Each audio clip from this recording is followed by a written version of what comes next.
Okay, this solenoid is out of a 2005 PT Cruiser, and normally they don't show these when you go to the auto parts store.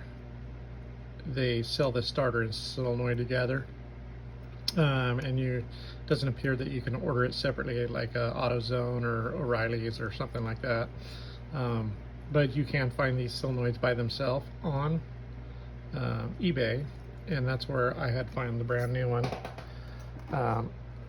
Right here, and I'll be installing that. I've had intermittent starting that just randomly the car won't start, it'll click, sounds like a bad solenoid. Anyway, when I took this off, this is the battery cable. It was loose. These are not designed to be taken apart, so I just figured that I'd do this video so anybody curious what the inside of one of these looks like would be able to see it. The reason I took it apart was I wanted to confirm that is the problem for the intermittent starting on the PT Cruiser, because there's probably like 4 different reasons, and they're fairly common on the PT Cruiser of why you have an intermittent start. And so I didn't want to pay, I believe it was around $150 for the starter and solenoid, and I paid a little over $30 for the solenoid and shipping. And so I'll try it. I figure it's worth $30 gamble. But anyway, these are not made to be taken apart. I cut it open and I put it in my metal lathe, and then I cut the ring off here. It's kind of tapered over. Did that. And then the connector here and over here, they have a small wire that goes down into the magnet portion of the solenoid. And as what happens is, when this is the battery cable, and your battery cable comes to here, when you turn the ignition switch, it puts power to this, that creates a magnetic force inside of this cylinder that pushes a plunger. This is the plunger.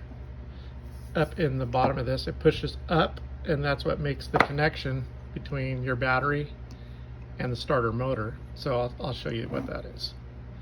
So right here is the connectors, and this looks really good. I was worried that, I was hoping actually, to where I knew that's what it was, that there'd be burn spots. There are some like melting in this, so it's a good possibility that's a burn spot right there.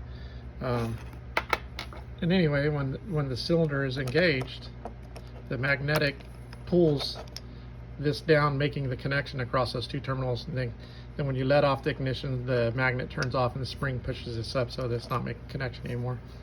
So anyway, that's what it looks like in one of these.